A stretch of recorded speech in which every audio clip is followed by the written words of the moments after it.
So I've been watching a lot of mental health videos recently, and everyone's talking about how, oh well, they've got schizophrenia, like addicted to meth, and what it does to your brain, and oh my gosh, some of those things. But that's really not what I'm here to talk about, because I mean it's not. Um, yeah, I just wanted to come out and say with confidence that I am someone that has type 2 bipolar, which is borderline personality disorder. It's something that comes from either hereditary or it can come from childhood experiences or anything traumatic. Um, it's it's a roller coaster. Let's be honest here. That's kind of what bipolar is. Um, I'm not really going to tell you what doctors or anything like that are going to tell you. Google. I'm not here to do that. I'm just here to tell you my experience. Maybe help you relate, help you feel like you're not alone. Um, Basically, what happened with me is that how a long time ago I used to, like, I'm talking about since I was 5. I went through so many issues, coming from my mom being a prostitute, or the abuse that happened, um, people not understanding, bullying. It was a lot going on when I was younger, and I didn't have any way to cope with it because I was so used to just bottling it up, and I didn't feel like anybody would care about what I had to say.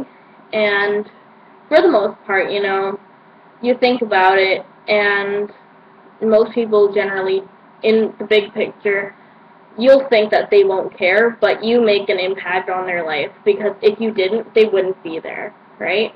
So, I learned that fairly recently myself. So, I guess if you don't want to listen to me about it, you'll figure it out on your own by yourself soon enough, right?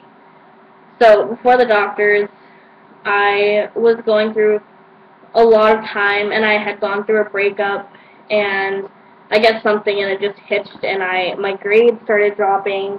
Everything was just spiraling out of control. My friends were getting really edgy with me. They didn't understand, why I had to snap with them so fast, and why one minute I'll put on a mask and I'll just be so happy-go-lucky and everything is fine in life when it's not, and I'll be like crying in art class one minute and then happy, and it's crazy, and you don't understand it yourself, right?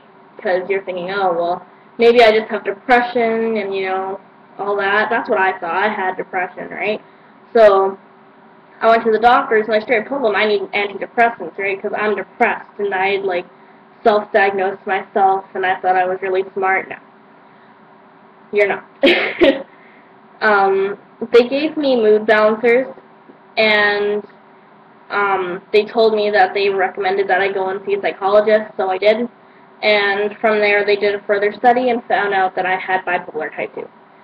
And yeah, that's how I ended up getting that title. But when I told my dad why I had to go to the doctors to get antidepressants, he was wondering, well, why are you depressed? You've had such a great life. Your parents are so great, and your grades and your friends and all this. No, it's not about what you have, and it's not about anything that somebody else would have done. It's how you interpret things. And the way that I was used to interpreting things, it didn't make it seem okay to have things so minor blow up in my face. It was, you get really critical, I guess is the best way to put it.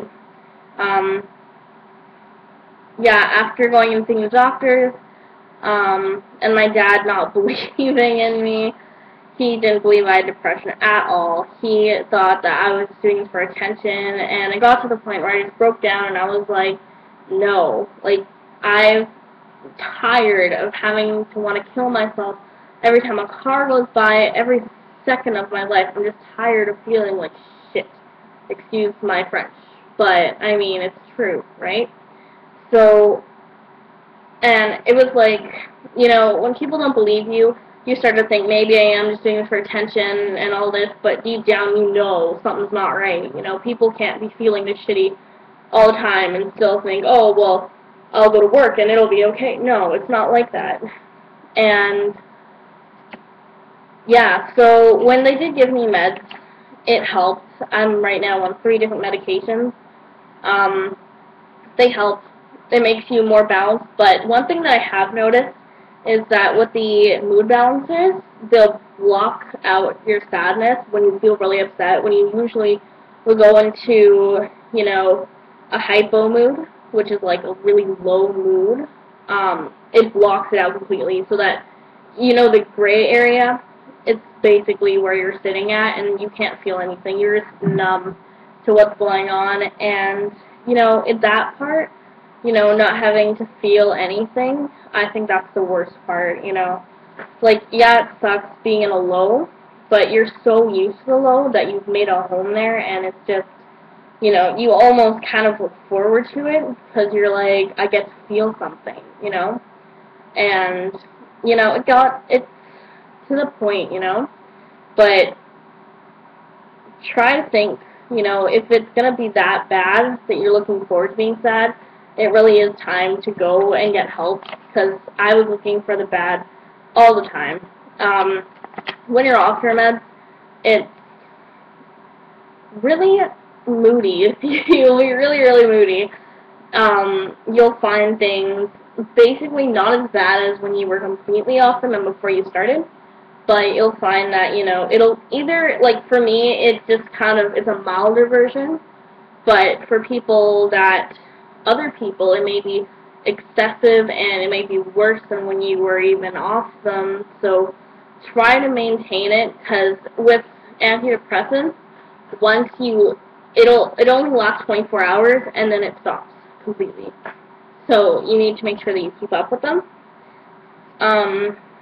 You have a really low self-confidence when you have bipolar type 2. You find that how you're not good enough, things aren't going to be good enough for you because you don't deserve good, and whatever reason it is. I know that for me personally, I find that I'm a good person, but I feel as if, I'm not enough for anybody. I don't deserve anything nice. And, I still feel that way. I still do, and I don't know why. It's how it works. But, you get used to putting up a mask and saying how it's okay, don't worry about it, it'll all go away soon enough. But it doesn't. It gets bottled up, and it keeps piling up until you don't want to take it anymore.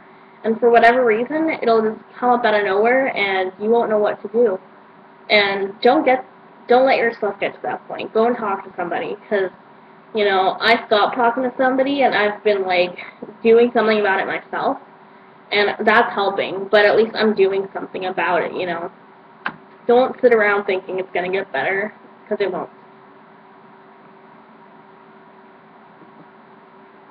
Are you